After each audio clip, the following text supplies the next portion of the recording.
अस्सलामु अलैकुम नाजरीन। सुबह हुई तो बहान को भी इस वाक़या की इतला की गई।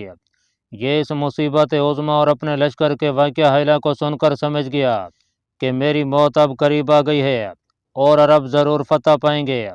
फिर बहान ने एक लख्मी अरबी को बुलाकर हज़रत अबू उबैदा बिन जर्राह रज़ी अल्लाह तआला अन्हु के पास सुलह के लिए रवाना किया।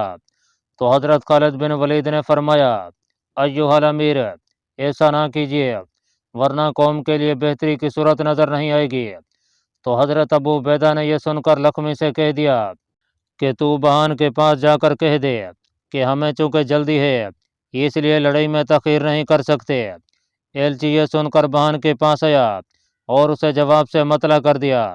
उसे ये बड़ा शौक गुजरा और सरासीमा और हैरान सा हो गया।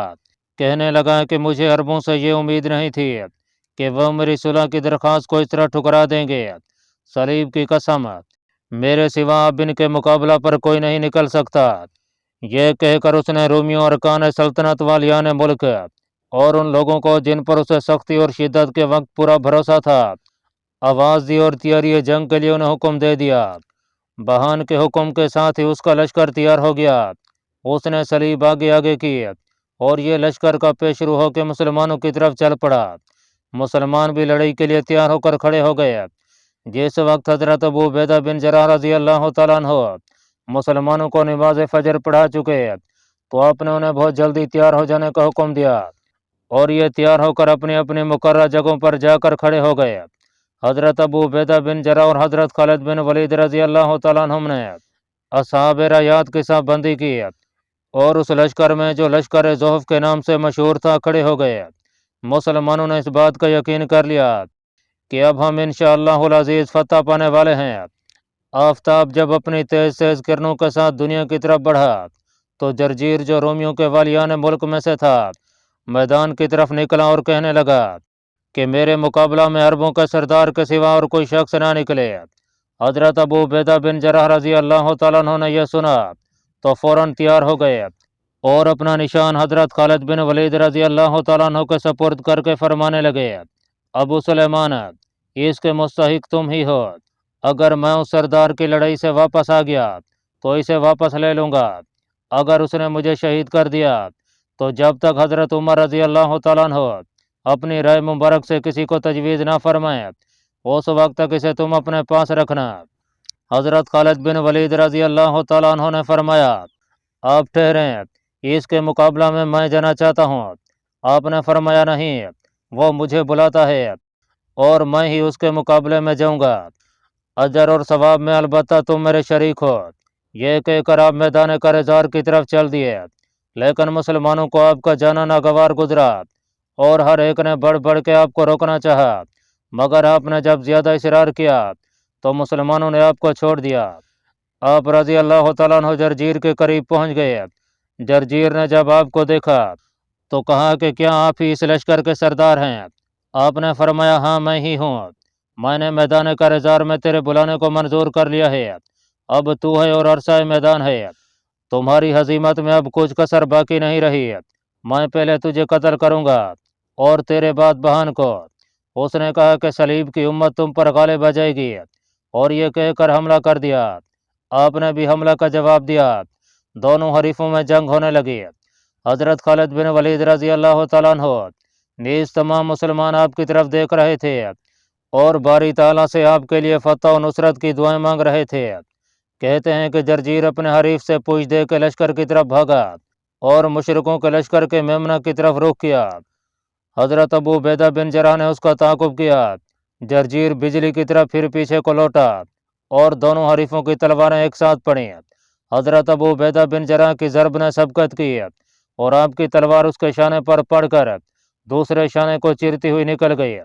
आपने ज़ोर से तकबीर का नारा बुलंद किया। मुसलमानों ने तकबीरों की आवाज़ें बुलंद की। आप इस जगह ठहर गए और उसकी लाश को देखकर उसके डेल डोल पर तअज्जुब करने लगे। उसके सामान में से किसी चीज़ को हाथ न लगाया। हज़रत खालिद बिन वलीद रज़ी अल्लाह तआला अन्हु ने आपको आवाज़ दी और कहा, अय्युहल अमीर, अल्लाह तबारक व तआला आपको जज़ाए खैर इनायत फरमाए। आप अपना काम जो आप पर अल्लाह तबारक व तआला ने वाजिब फरमाया था पूरा कर चुके। अब आप तशरीफ़ ले आए। आप वहीं ठहरे रहे और तशरीफ़ ना ले। मुसलमानों ने आपको कस्में दे देकर मराजत पर मजबूर किया तो आप रज़ी अल्लाह तआला अन्हु लौट आए और हज़रत खालिद बिन वलीद रज़ी अल्लाह तआला अन्हु से निशान लेकर खड़े हो गए। बहान ने जब जरजीर को इस तरह कत्ल होते हुए देखा तो चूंकि जरजीर अरकान सल्तनत का एक रुकन समझा जाता था, इसलिए उसका कत्ल एक बहुत बड़ा शाक गुजरा। उसने ये चाहा कि भाग पड़े, मगर फिर उसने अपने दिल में सोचा कि हरकल के पास जाकर क्या उज़्र बयान करूँगा। बेहतर यही है कि मैं खुद जंग के लिए निकलूँ। अगर मैं मार दिया गया तो इस जंगोआर से छुटकारा मिलेगा, और अगर सही सालम रहा तो पीठ फेर के भागने से बादशाह के हुजूर में इससे ज़्यादा सुरखरुई हासिल होगी। ये सोचकर उसने लोगों को मतना किया कि मैं बजाते खुद लड़ाई के लिए निकलना चाहता हूँ।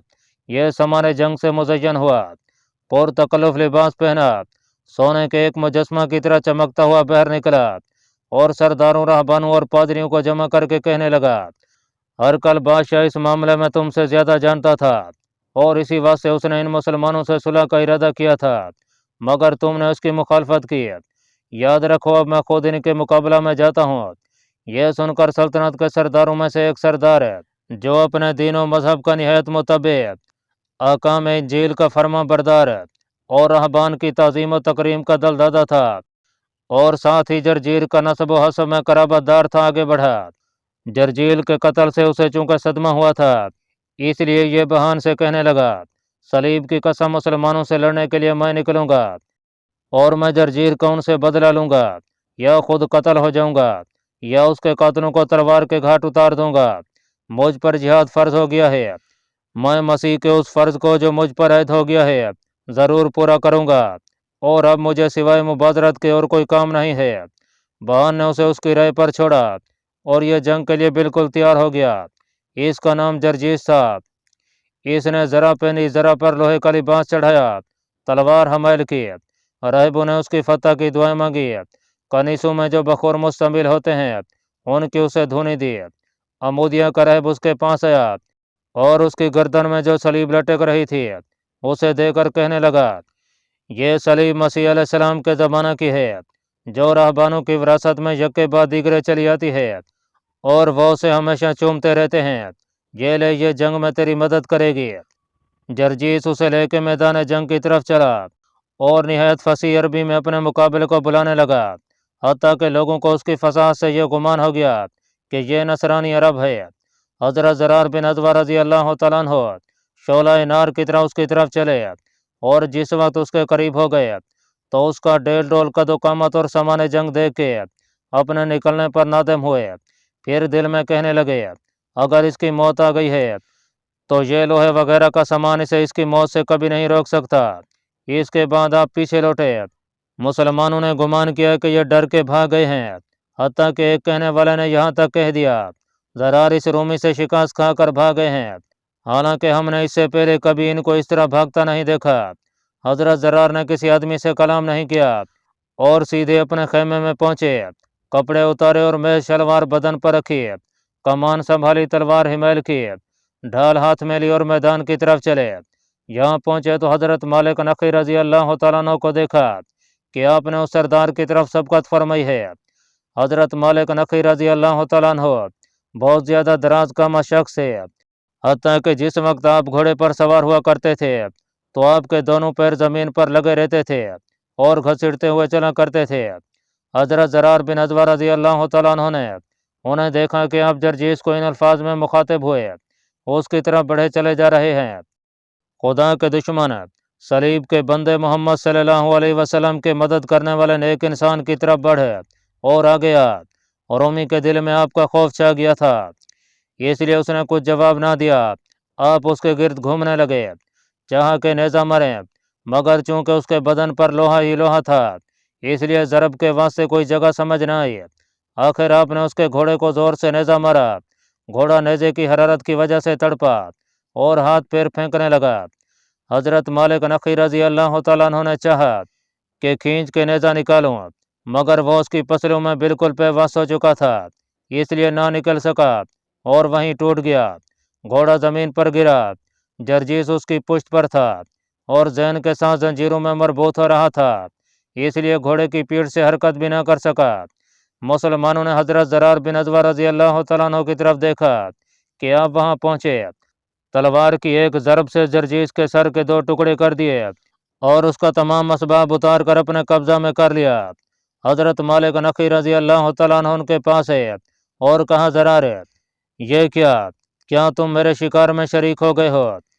आपने कहा कि मैं शरीक नहीं बल्कि इसका मालिक हूँ। उन्होंने कहा, तुम कभी मालिक नहीं हो सकते, इसके घोड़े को मैंने मारा है। आपने कहा कि बसा औकात दौड़ने वाले बैठे रह जाते हैं और काहिल पेट भर के खा लेते हैं। हज़रत मालिक नक़ी रज़ी अल्लाह तआला अन्हु ये सुनकर हंसे और कहा, बहुत अच्छा, अपने शिकार को उठा लो, खुदावंद ताला तुम्हें मुबारक करें। आपने कहा, मैं तो ये मजाक में कह रहा था, आप ही ले लें। वल्लाह मैं इसमें से कुछ नहीं लूँगा, ये तो आप ही का हक है और आप ही इसके ज़्यादा हकदार हैं। ये कहकर हज़रत ज़रार ने इस असबाब को अपने कंधे पर उठा लिया और लेकर चल दिए। ये असबाब इतना ज़्यादा और भारी था कि आप रज़ी अल्लाह तआला अन्हु पसीने में शराबोर हो गए। ज़ुबैर बिन आबिद रज़ी अल्लाह तआला अन्हु कहते हैं कि मैंने इन हजरात को देखा कि हज़रत ज़रार बिन अज़वा रज़ी अल्लाह तआला अन्हु असबाब को उठाए हुए पैदल चले आ रहे थे और हज़रत मालिक नक़ी सवार थे। हत्ता कि हज़रत ज़रार उस तमाम असबाब को लेकर हज़रत मालिक नक़ी रज़ी अल्लाह तआला अन्हु के खेमा में आए और वो असबाब रख दिया। हज़रत अबू उबैदा बिन जराह ने यह देख कर फरमाया, वल्लाह यही कौम है जिसके अफराद ने अपनी जानों को अल्लाह तबारक व तआला के रास्ता में वक्फ कर दिया है और जिन्हें दुनिया की मुतलक परवाह नहीं। कहते हैं कि जब जरजीस मारा गया तो बहान के बाजू बिल्कुल टूट गए। उसने अपनी कौम को आवाज़ दी और उन्हें जमा करके कहने लगा, बादशाह के मुकर्रबो, सुनो और मेरा पैगाम बादशाह तक पहुंचा दो कि मैंने इस दीन की मदद और नुसरत और बादशाह की हिमायत में अपनी तरफ से कोई कसर नहीं उठा रखी है, मगर मैं आसमान के रब और आसमान के मालिक के ऊपर किसी तरह गालिब नहीं आ सकता, क्योंकि दरअसल अरबों को हमारे ऊपर उसने हावी कर रखा है। उसने हमारे मुकाबला में उनकी मदद की, हमारे शहरों को उनके कब्जा में दे दिया और हम बिल्कुल मगलूब हो गए। अब मैं बादशाह के पास क्या मुँह लेकर जाऊँगा और उसे किस तरह अपनी सूरत दिखाऊँगा? बेहतर यह है कि अब मैं खुद मैदान की तरफ निकलूँ, नेज़ाबाजी और शमशीर जनी की जगह अब मैं खुद देखूँ। मैं चाहता हूँ कि मैं तुम में से सलीब किसी के सपुर्द करके मुसलमानों की तरफ जाऊँ। अगर मैं कत्ल हो गया तो बादशाह की ज़ज्र तौबीक से बच जाऊँगा, और अगर फतह और नुसरत ने मेरा साथ दिया, मुसलमानों से बदला ले लिया और जंग से सही और सलाम वापस आया, तो बादशाह पर यह रोज़े रोशन की तरह वाज़ेह हो जाएगा कि मैंने अपनी तरफ से बादशाह की मदद में कोई कमी नहीं की। यानी सल्तनत और अरकान दौलत इस तकरीर को सुनकर कहने लगे कि बादशाह, जब तक हम मौजूद हैं आप लड़ाई के लिए किसी तरह की तकलीफ़ ना करें, अलबत्ता हमारे बाद आपको इख्तियार है। जिस वक्त हम एक एक करके मैदान करज़ार में काम आ जाएंगे तो फिर आप खुद तशरीफ़ ले जाना। बहान ने चारों कनीसों की कसम खाई और कहा कि मुझसे पहले तुम में से कोई शख्स लड़ाई के लिए ना निकले। बहान की कसम सुनकर सब खामोश हो गए। उसने अपने लड़के को जो वहाँ मौजूद था बुलाया, अपनी सलीब उसके सपुर्द करके कह दिया कि मेरी जगह खड़ा रहे। इसके बाद उसके सामने सामान हर्ब पेश किया गया और उसने उसे ज़ेब बदन किया। नाजरीन, जिस सामान जंग को यह पहनकर मैदान करज़ार की तरफ निकला उसकी कीमत का अंदाज़ा 60,000 दिनार था, क्योंकि वो तमाम का तमाम मोती याकूत और जवाहर से मुरस्सा था। जिस वक्त यह तैयार होकर मैदान हर्ब की तरफ जाने लगा तो अमूदिया का एक राहब उसके पास गया और कहने लगा, युहल मुल्क, मैं मैदान जंग में तेरे वास्ते तेरी फतह मंदी की कोई सबील नहीं देखता और न ये चाहता हूँ कि तू खुद मैदान जंग में जाए। उसने कहा, क्यों? राहब ने कहा, इसलिए कि मैंने रात एक ख्वाब देखा है। बेहतर यही है कि तू खुद इस इरादा से बाज आ जा और अपनी जगह किसी दूसरे को भेज दे। उसने कहा, मैं ऐसा कभी नहीं कर सकता। नंगो हार से बेहतर मुझे यही मालूम होता है कि मैं कत्ल हो जाऊँ। राहबों ने उसे धूनी दी, फतह की दुआएं मांगी और ये एक सोने के पहाड़ की तरह चमकता हुआ मैदान की तरफ निकला। बहान दोनों सफ़ों के दरमियान में आया और अपने मद्दे मुकाबल को तलब करने लगा और अपना नाम ले लेकर उसे लोगों को डराने लगा। सबसे पहले उसे हज़रत खालिद बिन वलीद ने पहचाना और फरमाया, ये बहान सरदार कौम है। खुदा की कसम, ये लड़ाई के लिए जो निकला है तो कोई अहम बात है। इसके लश्कर में हजीमत के आसार ज़रूर नुमाया होंगे, वरना ये खुद कभी ना निकलता। कहते हैं कि बहान अपना नाम ले लेकर मुसलमानों को खौफ दिला रहा था। حتیٰ کہ اس کے مقابلہ میں قبیلہ دوست کا ایک لڑکا یہ کہتا ہوا نکلا، واللہ میں جنت کا بہت مشتاق ہوں۔ بہان کے ہاتھ میں سونے کا ایک لٹھ تھا، اس نے زور سے اس نوجوان کو مارا کہ اس کا طیر روح کف سے انصری سے جنت الفردوس کی طرف پرواز کر گیا۔ حضرت ابو ہریرہ رضی اللہ تعالیٰ عنہ فرماتے ہیں کہ جس وقت دوسی جوان گرنے لگا تو میں نے اسے دیکھا کہ وہ اپنی انگلی سے آسمان کی طرف اشارہ کرتا ہے اور اپنے مرنے اور اذیت اٹھانے کی بالکل فکر نہیں کرتا۔ میں نے اس کی یہ حالت دیکھ کر فوراً سمجھ لیا کہ اس کا یہ اشارہ اور عدم رنج و فکر حوران بہشت کے معائنہ کرنے کی وجہ سے ہے جو اسے اس وقت نصیب ہوا ہے۔ بہان اس کی ناش کے چاروں طرف پھرنے لگا، اس کا دل دوسی نوجوان کے مار ڈالنے سے قوی ہو گیا اور یہ حل من مبارز کا نعرہ لگانے لگا۔ مسلمان یہ دیکھ کر بےتاب ہو گئے اور اس کی طرف یہ دعائیہ کلمات کہتے ہوئے دوڑے کہ اس کے قتل کو میرے ہاتھ سے پورا کر دے۔ ہر ایک کی زبان پر یہی جاری تھا اور ہر ایک چاہتا تھا کہ پہلے میں پہنچ کر اس کا کام تمام کر دوں۔ سب سے پہلے حضرت مالک نخی رضی اللہ تعالیٰ عنہ اس کے پاس پہنچے، میدان کرزار میں اس کی برابری کرنے لگے اور فرمایا، گبرو، اس شخص کے مار ڈالنے پر گھمنڈ اور غرور نہ کر، یہ ہمارا ساتھی اپنے پروردگار کی ملاقات کا نہایت مشتاق تھا، بلکہ ہم میں سے ہر شخص جنت کے اشتیاق میں ہے اور چاہتا ہے کہ جلد سے جلد وہاں پہنچ جائے۔ اگر تو بھی وہاں ہمارا ہمسایہ بننا چاہتا ہے اور یہ خواہش ہے کہ میں بھی ان کے پڑوس میں رہوں اور جنت نعیم کی نعمتوں میں شامل ہو جاؤں تو کلمہ شہادت کا اقرار کر لے، اور اگر یہ نہیں تو کم از کم ادائے جزیہ کا وعدہ کر لے، ورنہ یاد رکھ یہ تلوار ہوگی اور تیرا سر۔ اس نے کہا، کیا آپ میرے ساتھی خالد بن ولید ہیں؟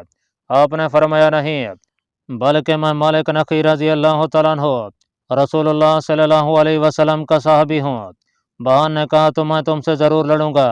یہ کہہ کر آپ پر حملہ کر دیا۔ یہ ملعون چونکہ نہایت تجمی اور بہادر تھا، اس لیے دونوں میں نبردازمئی ہونے لگی۔ اس نے اپنا منہ سیدھا کر کے آپ کے خد پر اس زور سے مارا کہ خد آپ کی پیشانی میں گھستا چلا گیا اور اس کے صدمہ کی وجہ سے آنکھ کے اوپر کی ہڈی پھر کے ترچھی ہو گئی۔ اس روز سے آپ کا لقب اشتر پڑ گیا۔ جب حضرت مالک اشتر نقی رضی اللہ تعالیٰ عنہ نے بہان کی اس ضرب کا جو آپ کو پہنچی تھی صدمہ محسوس کیا تو چاہا کہ لشکر میں واپس لوٹ جاؤں، مگر پھر غور کیا اور دل میں سوچا کہ اللہ تبارک و تعالی مددگار ہیں۔ خون چونکہ آپ کے چہرہ سے بہہ رہا تھا، اس لیے خدا کا دشمن یہ سمجھا کہ ان کا کام تمام ہو گیا ہے۔ یہ سوچ کر اس بات کا منتظر ہوا کہ آپ کب گھوڑے سے گرتے ہیں، مگر آپ نے اچانک ایک حملہ کیا۔ اس وقت مسلمانوں کی آوازیں آپ کے کانوں میں آئیں، مالک اللہ تعالیٰ سے استعانت چاہو، وہ تمہارے مقابل پر ضرور تمہاری مدد فرمائیں گے۔ حضرت مالک اشتر نقی کہتے ہیں کہ یہ سنتے ہی میں نے اللہ تبارک و تعالیٰ سے مدد مانگی، رسول اللہ صلی اللہ علیہ وسلم پر درود بھیجا اور نہایت زور کے ساتھ تلوار کا ایک ہاتھ مارا، مگر وار اوچھا پڑا اور ایک معمولی سا زخم اسے آیا۔ میں نے دل میں یقین کر لیا کہ موت وقت سے پہلے کبھی نہیں آتی اور ایک محفوظ قلعہ کی طرح امن و حفاظت میں رہتی ہے۔ بہان نے جب زخم کے اثر کو محسوس کیا تو دم دبا کے لشکر کی طرف بھاگ پڑا اور اپنی فوج میں گھس گیا۔ جب بہان حضرت مالک نقی کے مقابلہ سے بھاگا تو حضرت خالد بن ولید نے زور سے چلا کر مسلمانوں سے فرمایا، دین کے مدد کرنے والوں اور کفار پر سختی کرنے والوں، جب تک مشرکین کے دلوں میں خوف ہے اس وقت تک ان پر حملہ کرتے رہو۔ یہ کہتے ہی آپ نے حملہ کر دیا۔ آپ کے ساتھ ہی آپ کا لشکر بھی بڑھا، ہر مسلمان سردار کے ساتھ اس کی فوج چلی اور تحلیل و تکبیر کے نعرے بلند کر کے کاروں پر پل پڑی۔ تھوڑی سی دیر تک تو رومی جوابی حملہ دیتے رہے، مگر جب آفتاب انہیں اندھیرے میں اکیلا چھوڑ کر مغرب کی طرف چلا گیا اور آسمان کا مغرب والا کنارہ بھی ظلمت کدہ بن گیا تو رومیوں کے پیر اکھڑ گئے، شکست کھا کر بھاگے اور اس بری طرح بھاگے کہ پھر نہ سنبھل سکے۔ مسلمانوں نے ان کا تعاقب کیا اور انہیں قید اور قتل کرتے ہوئے آگے بڑھے، حتیٰ کہ ان میں سے 1,00,000 رومی تہ تیغ ہو گئے، 40,000 گرفتار ہوئے۔ ناکوسا ندی میں اس قدر ڈوب کے مرے کہ جن کی تعداد کا اندازہ کرنا بہت زیادہ مشکل ہے، اکثر پہاڑوں سے ٹکرا کے جہنم رسید ہوئے، بہت سے جنگل اور پہاڑوں میں متفرق ہو کے ادھر ادھر مارے مارے پھرنے لگے۔ مسلمانوں کے سوار ان کے پیچھے ہوئے اور انہیں قتل اور گرفتار کر کے پہاڑ اور جنگلوں سے لانے لگے۔ مسلمان اسی طرح قتل اور گرفتار کرتے رہے، حتیٰ کہ ان سیاہ بختوں کو رات کی سیاہ چادر نے اپنے اندر امان دی اور جس وقت کچھ رات چلی گئی تو حضرت ابو عبیدہ بن جراح نے ہر طرف احکام صادر فرمائے کہ صبح ہونے تک انہیں ان کی حالت پر چھوڑ دو۔ مسلمان یہ سنتے ہی لشکر کی طرف پھرے، ان کے ہاتھ مال غنیمت سرا پردوں، سونے چاندی کے برتنوں، فرشوں، قلینوں اور غلیچوں سے پر تھے، اور یہ لشکر کی طرف آ رہے تھے۔ جب صبح ہوئی تو رومیوں کے متعلق کچھ معلوم نہ ہو سکا کہ وہ کہاں چلے گئے، کیونکہ رومی اکثر رات کی تاریکی میں نکوسا ندی کے اندر ڈوب گئے تھے اور بہت سے یرموک کے غاروں اور گڑھوں میں جا گرے تھے۔ حضرت ابو عبیدہ بن جراح نے یہ ارادہ کیا کہ مشرکین کے مقتولین کی تعداد کا شمار کیا جائے، مگر آپ رضی اللہ تعالیٰ عنہ ان کی کثرت کی وجہ سے اس پر قادر نہ ہو سکے۔ آپ نے حکم دیا کہ جنگل سے لکڑیاں کاٹ کاٹ کر لے جائیں اور ان میں سے ایک ایک لکڑی ہر مقتول کے اوپر رکھ کر پھر ان لکڑیوں کا شمار کر لیا جائے۔ چنانچہ ایسا کیا گیا تو معلوم ہوا کہ مقتولین کی تعداد 1,05,000 ہے اور قیدی 40,000، اور جو نکوسا ندی میں ڈوب کر مر گئے وہ علیحدہ رہے۔ جہاں بازان اسلام کا شمار کیا گیا تو 4,000 شہداء کی لاشیں دستیاب ہوئیں۔ حضرت ابو عبیدہ بن جراح نے یرموک کے میدان میں کچھ مقتول سار ایسے بھی پائے جو مشتبہ تھے کہ آیا یہ نصرانی عربوں کے ہیں یا مسلمان شہداء کے۔ آخر آپ نے ان کے غسل کا حکم دیا، نماز جنازہ پڑھی اور دوسرے شہداء کے ساتھ سپرد خاک کر دیے گئے۔ ناظرین، اس کے بعد مسلمان پہاڑوں اور جنگلوں میں رومیوں کی تلاش کے لیے نکلے۔ ایک چرواہے کو انہوں نے دیکھا اور اس سے دریافت کیا کہ کیا کوئی رومی ادھر سے گزرا ہے۔ اس نے کہا ہاں، ایک سردار جس کے ساتھ 40,000 کے قریب جماعت تھی میرے پاس سے ہو کے گیا ہے۔ یہ سردار بہان ملعون تھا۔ حضرت خالد بن ولید نے اس کا تعاقب کیا۔ اس کے اور اس کی فوج کے قدموں کے نشانات پر آپ چلے جا رہے تھے۔ لشکر ضعف آپ کے ہمراہ تھے، حتیٰ کہ دمشق میں آپ نے اس کو دیکھا۔ جس وقت مسلمان اس کی فوج کے بالکل قریب ہو گئے تو انہوں نے تکبیر کے فلک شگاف نعرے بلند کیے۔ حضرت خالد بن ولید رضی اللہ تعالیٰ عنہ نیز آپ کے لشکر نے حملہ کیا، تلواروں کی پیاس بجھی اور مقتل عظیم برپا کر دیا۔ بہان جان بچانے کے لیے گھوڑے سے اتر کر پیادہ ہو گیا، مگر ایک مسلمان موت کا فرشتہ بن کے اس کے سامنے آیا، اور بہان نے اگرچہ اپنی جان بچانے کے لیے بہت ہاتھ پیر مارے، مگر اس نے اسے تلوار کی ایک ہی ضرب سے ہمیشہ کے لیے دنیا سے رخصت کر دیا۔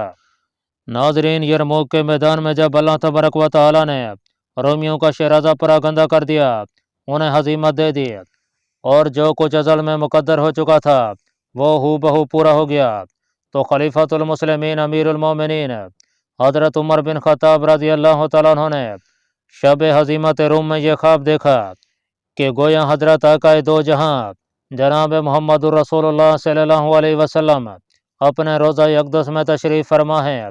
آپ کے عاشق صادق اور یار غار حضرت صدیق اکبر رضی اللہ تعالیٰ عنہ آپ کے پاس بیٹھے ہوئے ہیں۔ حضرت امیر المومنین عمر فاروق نے ان دونوں حضرات کو سلام کیا اور اپنے آقا و مولا محمد الرسول اللہ صلی اللہ علیہ وسلم سے مخاطب ہو کے عرض کرنے لگے، یا رسول اللہ صلی اللہ علیہ وسلم، میری تمام تر توجہ مسلمانوں کی طرف منعطف ہے۔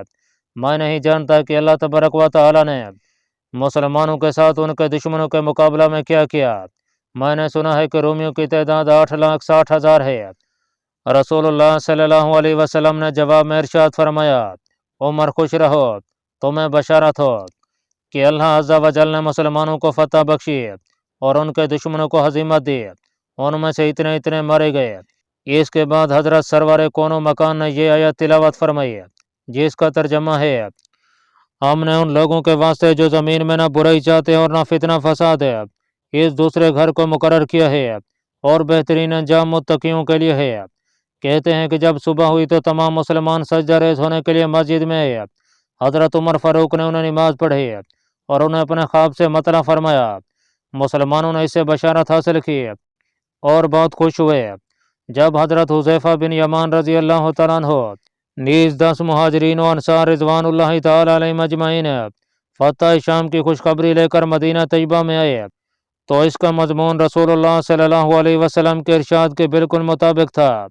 حضرت امیر المومنین عمر فاروق رضی اللہ تعالیٰ عنہ نے اسے پڑھ کر سجدہ شکر ادا کیا، مسلمانوں کو سنایا تو ان کی زبان سے تحلیل و تکبیر اور درود شریف نیز شکر خدا کی آوازیں بلند ہوئیں۔